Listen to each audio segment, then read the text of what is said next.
salli wa sallim alaik, salli wa sallim alaik Rasul. Hadirin hadirat muslimin muslimat yang dimuliakan Allah subhanahu wa ta'ala, sampai masanya tiba, datang malaikat membawa kain kafan min nur, dari cahaya. Lalu malaikat menampungnya, keluarlah roh sejuk terasa dari kaki, naik ke atas, naik, berhembuslah dia dari mulut. Wa nafakhtu fihi min ruhi, aku hembuskan, aku tiupkan. Dulu waktu masuknya ke tanah, ke daging itu ditiup, maka keluarnya pun juga keluar. Maka mata memandang, ruh keluar. Biji mata memandang, keluar biji mata. Makanya orang yang mati itu matanya terbuka. Makanya yang pertama kita lakukan menengok orang mati adalah memejamkan mata. Allahumma ghfir li abdus samad warfa' darajatahu ma'al ghabirin, inna lillahi wa inna ilaihi raji'un. Makanya saya jarang-jarang datang bila ada sebut, Ustaz ada orang meninggal dunia, sudah lama, baru sejam, nanti saya datang. Sebab apa? Saya takut nak pejamkan mata dia. Agak-agak sudah dipejamkan orang, baru saya datang. Saya datang, udah 3 jam, 4 jam, alhamdulillah saya datang. Belum tutup lagi. Iya. Kenapa? Menunggu Ustaz Somad. Paksalah saya tutup. Allahumma firli fulan ibn fulan warfa' darajatahu ma'al ghabirin, inna lillahi wa inna ilaihi. Mana istri yang katanya sayang, kaulah bulan, kaulah bintang, setengah nafasku pergi, buah hati bulayan jiwa. Ketika roh ada dari jasad, memang betul kata dia sayang, tapi manakala roh keluar dari jasad, dia pun takut menengok mata kita. Dia takut menengok kita. Dia takut jam pukul 2 malam, jam 1 tutup balik. Na'udzubillah. Begitulah kalau kematian sudah tiba. Sampai pada akhirnya dia tutup, innalillah wa inna ilaihi raji'un. Selepas itu roh pun keluar, dibawa. Kalau dia baik, roh itu dibawa, dimasukkan ke dalam kain kafan min nur, hadis riwayat Ahmad bin Hanbal. Lalu dibawa oleh malaikat sampai ke pintu langit. Malaikat bertanya, inikah orang yang amalnya selalu dibawa pagi, dibawa petang? Inikah orang yang amalnya selalu dibawa hari Kamis? Inikah amalnya yang selalu dibawa pada bulan nisfu Sya'ban? Ya, inilah orangnya. Kam min masyhurin fil ardi walam yakun ma'rufan fis sama. Bukan hadis. Berapa banyak orang yang namanya masyhur di bumi, tapi malaikat tak mengenal dia. Tapi berapa banyak orang yang tak masyhur di bumi, tapi malaikat mengenal dia. Mengapa? Karena amalnya pagi dan petang dibawa oleh malaikat. Orang ini mana? Belum datang. Orang ini mana? Belum datang. Orang ini mana? Belum datang. Disambut dia, disambut kedatangannya. Masya Allah, tabarakallah. Mudah-mudahan kita termasuk orang yang disambut oleh malaikat karena amal soleh kita. Maka bila saya datang di suatu majlis, malam tadi datang di Shah Alam, orang menyambut ramai. Malam ini datang ke Masjid Muaz bin Jabal, ramai. Esok malam di Terengganu datang, tak tahu entah ramai entah tidak. Ramai. Dalam hati, hai Abdul Somad, apakah malaikat akan menyambut engkau nanti juga dalam keadaan ramai? Kalau engkau ikhlas, iya. Tapi kalau tidak ikhlas, na'udzubillah. Nabi Isra Mi'raj berjumpa dengan orang yang sudah lama mati. Bagaimana rasa kalian mati? Apa kata mereka? Seperti kambing yang dikuliti hidup-hidup, seperti tebasan pedang di tempat yang sama beratus kali, seperti kail mata pancing yang masuk ke dalam kulit yang basah, ditarik, disentapkan sehingga terikut dagingnya sampai keluar.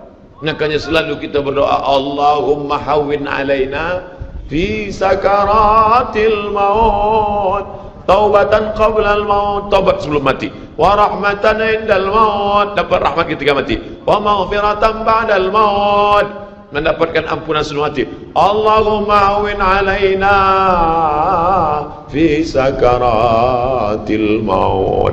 Makanya doa selamat itu baca pelan. Baca pelan, renungkan. Ini sekarang banyak orang baca doa selamat cepat-cepat. Maut. Apa maut aja nih? Saya tak pernah menghafaz doa itu pakai kertas, tak pernah.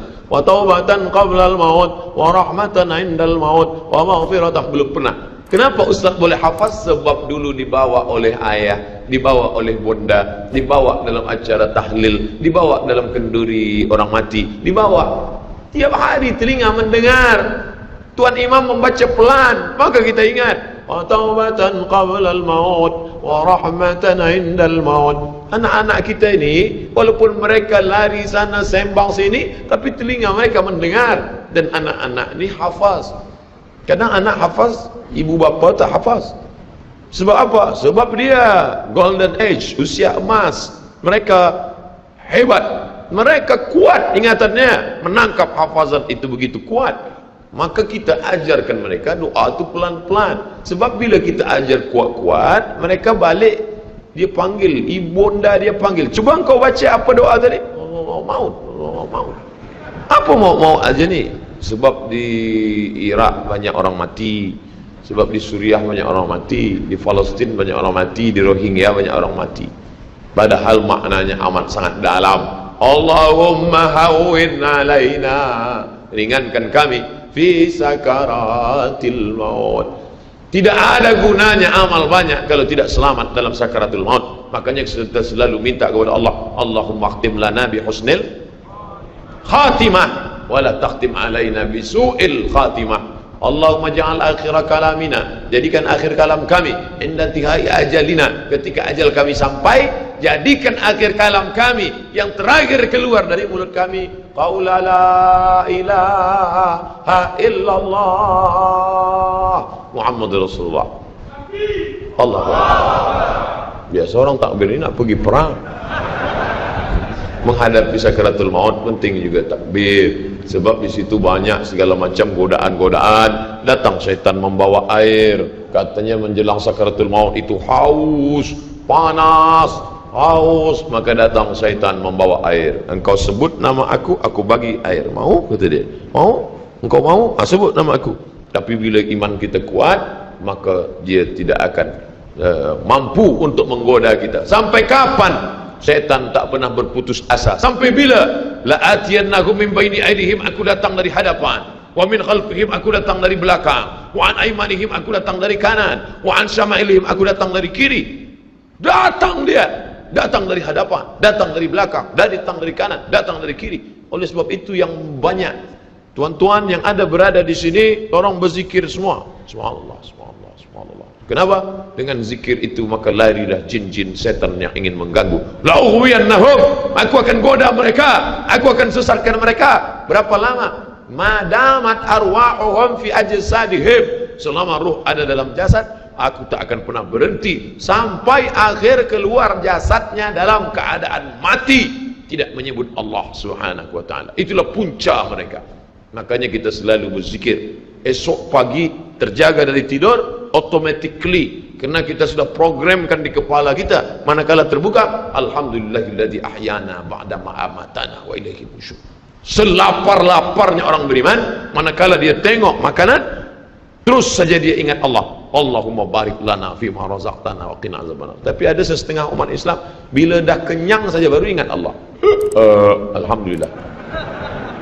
Bila tak kenyang tak ada ingat Allah SWT. Na'udzubillah. Oleh sebab itu maka inilah hidup yang singkat ini. Bila pernah kita bersedekah, itulah yang akan menolong. Laula aghartani ila ajalin qarib, kalau engkau beri aku umur panjang ya Allah, apa yang akan kulakukan? Fa as-saddaqa, aku akan bersedekah, wa akum minas salihin, aku ingin beramal saleh. Malam ini tajuknya Masya Allah, ini tazkirah terakhir, ini tazkirah akhir, last, dan tajuknya pun akhir pula. Mudah-mudahan ini tazkirah terakhir, tapi bukan terakhir bagi saya. Andai mati, tidak masalah. Allahumma ja'al hayata ziyadatan li fi kulli khair. Kalau engkau takdirkan aku besok masih hidup ya Allah, jadikan hidupku itu ziyadatan li, sebagai amal tambahan. Kalau mati malam ini, Allahumma ja'alil mauta rahatan lana min kulli syarr. Kalau aku mati, maka kematian ini berhenti berbuat dosa. Orang beriman tak pernah sedih. Kalau dia mati, berhenti buat dosa. Kalau bertambah pahala. Andai Abdul Somad esok pagi masih hidup, bertambah pahala, dia akan tazkirah, dia akan bagi pelajaran. Andai Abdul Somad mati malam ini, alhamdulillah, berhenti melihat dosa. Dosa apa? Masuk airport, dosa. Masuk ke plane pesawat terbang, dosa. Dosa apa? Dosa mata. takkan tak kita tengok. Mata terbuka, takkan kita tutup. Maka orang beriman sentiasa menjaga dirinya, tak pernah dia berkeluh kesah, tak pernah dia mencaci maki. Kenapa aku matikan aku ya Allah? Kenapa umurku pendek ya Allah? Ridha kepada Allah. Itu yang selalu kita katakan, raditu billah rabba wa bil islami dina wa bi muhammadin nabiyan wa rasula. Aku ridha. Ada yang lebih hebat daripada haji mabrur, ada yang lebih hebat daripada jihad fisabilillah, ada yang lebih hebat daripada zikir dan baca Quran. Apa dia? Ridha bi qada'illah, ridha menerima keputusan Allah. Makanya banyak lelaki yang ridha manakala meninggal istrinya, datang orang, apa tuan tak menangis? Aku ridha menerima ini, Ustaz. Memang dah lama aku tunggu-tunggu. Oh, ini bukan ridha, ini memang penyakit. Oleh sebab itu maka makna ridha adalah tak berkeluh kesah. Setelah orang masuk ke dalam surga, mendapatkan kenikmatan surga, Allah bertanya, "Madza turidun?" Hai penghuni surga, apa lagi yang kalian inginkan? Apa kata penghuni surga? Ridhaka. Tapi kau sudah masuk surga, ada yang belum kami dapat. Apa dia? Ridhamu. Yang mendapatkan ridha Allah hanya orang yang ridha menerima keputusan Allah Subhanahu wa taala. Man lam yarda bi qada'i, sesiapa sahaja yang tak ridha menerima takdirku, walam yasbir bi bala'i, yang tak sabar menerima ujianku, wal yatlub rabban siwaya, carilah Tuhan selain aku. Hadis ini dhaif. Tapi untuk targhib wa tarhib, untuk berikan semangat beramal, untuk fadail amal boleh dipakai, kerana ia bukan masalah akidah, bukan masalah halal haram. Jangan permasalahkan masalah. Bila kita sudah beramal, sudah baik, tak usah berkelahi masalah khilafiyah, masalah kecil-kecil, masalah sepele, masalah remeh-temeh. Kerana ini hanya akan merosakkan hati kita sahaja.